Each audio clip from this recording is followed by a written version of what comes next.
जय माँ काली। मेरे चैनल में आपका स्वागत है। मैं आशा करती हूँ आप सभी अच्छे होंगे, स्वस्थ होंगे। तो आज हम बात करेंगे माँ काली और तंत्र। माता काली के साथ जब भी आप माता काली का नाम लेते हैं तो तंत्र, जब भी हम माँ काली का नाम सुनते हैं या बोलते हैं तो हमारे दिमाग में एक तस्वीर सी आने लग जाती है कि तांत्रिक तंत्र क्रियाएं, ये तो तांत्रिक है, ये तंत्र क्रियाएं हैं। तो ऐसा क्यों है? क्योंकि देखिए, माँ काली और तंत्र का एक बहुत बड़ा रिश्ता है, बहुत बड़ा साथ है। जैसे एक हाथ होता है, एक तरफ से वो बहुत गोरा है, एक तरफ से सांवला है, काला है, एक सिक्के के दो पहलू होते हैं। उसी तरह से माँ काली और तंत्र जुड़ा हुआ है। देखिए, तांत्रिक जो हैं वो तंत्र क्रिया करते हैं, माँ काली को तंत्र पर चलाते हैं, भोग पर चलाते हैं, प्रसाद पर चलाते हैं। लेकिन जो एक नॉर्मल इंसान होता है वह माँ काली को सिर्फ माँ के रूप में अगर पूजता है और माँ से सिर्फ माँ का प्यार मांगता है तो माँ उसे सारी ही शक्तियाँ, सब कुछ उसे प्रदान कर देती हैं। लेकिन आप अगर तांत्रिक, देखिए, एक नॉर्मल जो इंसान होता है वो तांत्रिक नहीं होता है। जैसे मुसलमान मौलवी होते हैं, वह उनका जादू होता है। या तांत्रिक जो होते हैं वो शमशान में रहकर शमशानी क्रियाएं करते हैं, किसी को मजबूर करते हैं, कहते हैं माँ काली की चौकी छोड़ दी है, मसान छोड़ दिया है, या जो भी तंत्र क्रियाएं होती हैं ये होती हैं तंत्र क्रियाएं। और जो घर में हम एक नॉर्मल पूजा करते हैं, भोग प्रसाद पे माँ को चलाते हैं, माँ के पान पेड़े पे माँ को चला रहे हैं, लौंग बतासे पर चला रहे हैं, तो ये एक नॉर्मल पूजा होती है। और माँ कभी भी किसी का अहित नहीं करती है। माँ सिर्फ एक माँ है। चाहे देखिए, माँ बहुत गुस्से वाली भी होती है, माँ काली भी होती है, गोरी भी होती है। माँ को गुस्सा भी बहुत आता है, किसी की माँ बहुत जल्दी मान जाती है और किसी की माँ ज़्यादा क्रोध करती है। तो हमारी माँ काली हैं और वह, उन्हें गुस्सा आता है और वह थोड़ा सा, उनका स्वभाव थोड़ा गर्म है।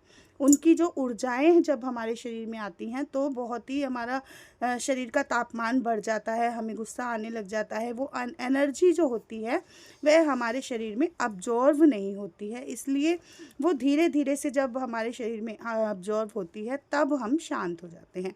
तो ये हमारी माँ का स्वभाव है और ये स्वभाव हमें दुनिया से अलग बना देता है, दुनिया से अलग कर देता है। माँ दुर्गा हैं, माँ ओम नमः शिवाय आप जब जाप करते हैं, भोले बाबा की पूजा करते हैं या और अन्य देवी देवताओं की जब आप पूजा उपासना करते हैं तो आपको क्रोध नहीं आता है, आपको गुस्सा नहीं आता है। लेकिन जब हम माँ काली का नाम सुनते हैं, माँ काली का जाप करते हैं, माँ काली की पूजा करते हैं तो हम बिल्कुल ही अलग होते चले जाते हैं, लोग हमसे दूर हटने लग जाते हैं।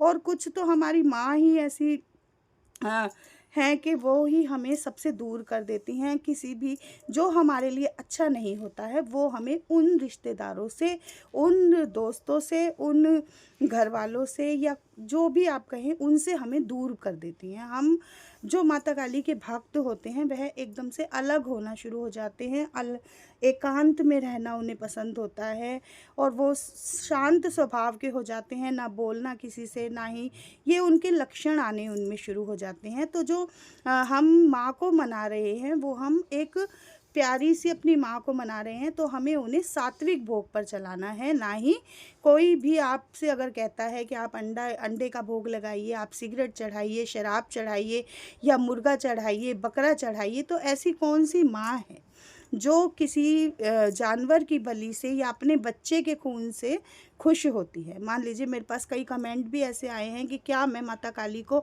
अपनी उंगली काट कर रक्त चढ़ा दूं। तो देखिए, क्या ऐसी कौन सी माँ है? अगर आप माँ को माँ के रूप में लेकर चल रहे हैं, माँ मान रहे हैं, तो मैं भी एक स्त्री हूँ, एक माँ हूँ। मुझे भी पता है कि अगर मेरा बच्चा अपना हाथ काट के या उंगली काट के मुझ पर चढ़ाएगा तो क्या मैं खुश होंगी?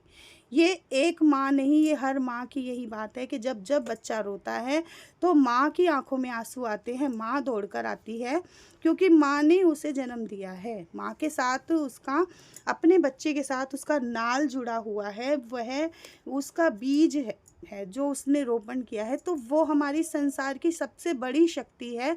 वो हमारे खून से किस तरह से प्रसन्न होगी, आप ज़रा इस बात पर सोच कर देखिए। किसी भी शमशानी शक्ति को हमें नहीं जागृत करना है, शमशान में नहीं जाना है, किसी के बहकाए में नहीं आना है और तंत्र क्रियाओं की तरफ हमें नहीं जाना है। कभी जाने अनजाने में कोई ऐसी शक्ति आपके साथ ना चली आए जो आपके घर का अहित करना शुरू कर दे, माता काली के नाम से खेलना शुरू कर दे और आप समझे कि माँ काली आ गई हैं और साथ में पता नहीं आप क्या ले आए, कोई जिन है, मशान है, भूत है, प्रेत है। तो ऐसी किसी भी ना तो ऐसी कोई वीडियो देखिए, ना ही कोई ऐसी बात मानिए। सीधे स्वभाव में अपनी माता की पूजा अपने घर में बैठकर कीजिए, मंदिर में बैठकर कीजिए, माँ को भोग लगाइए, प्रसाद चढ़ाइए, हवन कीजिए, मंत्र का जाप कीजिए, जितना हो सकता है मंत्र का जाप कीजिए। माँ के सिद्ध पीठ मंदिरों में जाइए। देखिए सिद्ध पीठ मंदिर जो माँ के दिल्ली में माँ कालका बैठी हुई हैं, गुड़गांव में माँ गुड़गांव वाली बैठी है, कलकत्ते में माँ कलकत्ते वाली बैठी है, और आप अगर लुधियाना में पंजाब में रहते हैं तो माँ वैष्णो देवी बैठी है, झंडे वाली दिल्ली में बैठी है। तो ऐसी मंदिर क्या कम है जो आप वहाँ नहीं जाते हैं। आप शमशानी क्रियाओं की तरफ ना जाके माँ को मनाइए, माँ से प्यार कीजिए। जितना आप माँ से प्यार करेंगे उतना ही माँ आपके नज़दीक आती चली जाएंगी। आपको किसी भी ऐसे तंत्र क्रिया की तरफ नहीं जाना है, किसी के बहकाई में नहीं आना है। माँ बहुत सुंदर हैं, बहुत प्यारी हैं, और ये मेरा दावा है इसलिए क्योंकि देखिए जो माँ से मिलेगा और दर्शन करेगा वही ये बात बोलेगा। बाकी आप भी माँ के बहुत जल्दी निकट और माँ से बात भी करेंगे, माँ के दर्शन भी करेंगे, लेकिन आपको सिर्फ इतना ही कार्य करना है कि माँ के मंत्रों का जाप करना है, हवन करना है, माँ के भोग प्रसाद को टाइम पर चढ़ाना है, समय पर। आप दिन में चढ़ाते हैं तो सुबह में एक बार चढ़ाइए, रात में चढ़ाइए। रात की पूजा माँ काली के लिए उत्तम मानी गई है। माँ बहुत जल्दी प्रसन्न होती हैं और आपको दर्शन देना शुरू कर देती हैं। माँ स्वप्न में आपको दर्शन देंगी और एक दिन ऐसा आएगा कि माँ अपना साक्षात्कार आपको कराएंगी जब आपके घर में आपका मंदिर जागृत हो जाता है। देखिए हम बाहर हम बाहर टक्कर मार रहे हैं, बाहर भगवानों को ढूंढ रहे हैं, मंदिरों में जा रहे हैं, क्या आपके घर में मंदिर में भगवान नहीं बैठे हैं? लेकिन ये बातें समझने की होती हैं।